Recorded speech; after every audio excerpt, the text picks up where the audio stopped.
The key to carrying off-body, if you have to, is to master it like any other carry position. For what it's worth, I prefer to carry appendix inside the waistband using a JX Tactical Fat Guy holster, just because it sits lower and works to my particular clothing style, daily habits, etc.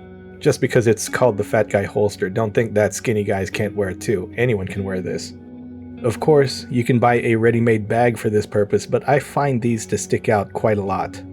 If it sticks out to the good guys, it sticks out to the bad guys. Covered in molly and velcro, it looks like a bag of potential goodies.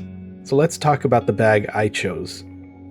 I used my Osprey Daylight bag because it's a great brand known for durable materials, wasn't too expensive, and something that many other normal folks are used to seeing because everyone hikes around here, and Google is a powerful search engine. Osprey is always one of the top results for hiking gear. Since it wasn't set up to carry a defensive firearm, modifications were required to make it an effective piece of kit. A lot of people in the know to use the durable, super thick nylon type material used to patch tents and other camping equipment. To make sure nothing comes unraveled later on and giving it extra durability, I threw on some shoe goo on the stitches on the inside. I don't care about pretty, just durable and effective, obviously. I used some military webbing off an old rigger's pack and stitched it across the inside of the bag to allow the use of a holster with ulti-clips to hold it in place. This is more effective in this case because a normal loop would slide around otherwise. I also glued and stitched 2 pieces of webbing together and stitched it onto the stable portion of the bag against my body where the magazine would sit. This not only helps reduce a noticeable sharp point on the outside of the bag, but it also allows for a smooth draw. Without this modification, the zipper would catch and hang up on the magazine, preventing a draw from occurring. I also reinforced the plastic parts like buckles by using 20-pound rated S-binders.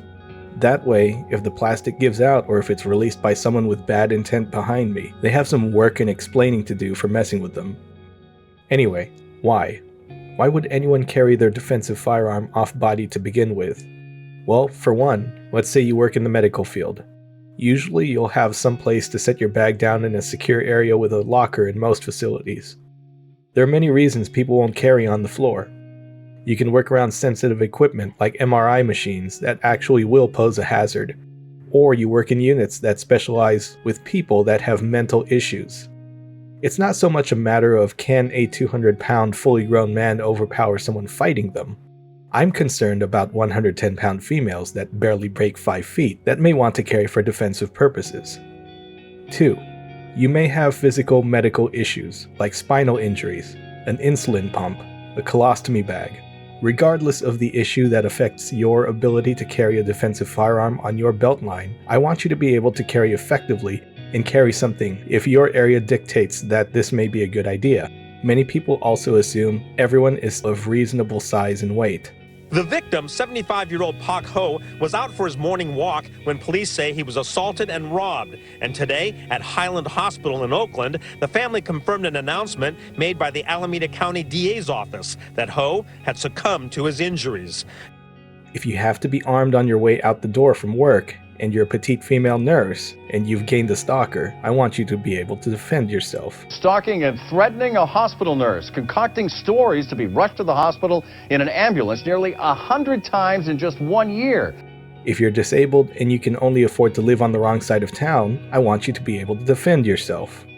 There isn't one right or single way for everyone to carry defensively effectively, but if you train and understand your own risks and limitations, you can be just as ready to meet the world's problems. So 2 issues I know people will mention. Let's do this. What about flagging? Surely when you draw, you'll flag the arm used to pull the flap down. It's not as big of a problem as many people suggest. Do this. Carry appendix, now draw while seated in the vehicle. When I carry appendix and I sit down, don't you think those intrusive thoughts about my balls turning into a clearing barrel go through my head? Think of different draw situations outside of the range and you'll soon see why this is all a moot point. Now if someone got the drop on you and is taking your bag, they're also smart enough to tell you to keep your hands up while they check your waist and pockets.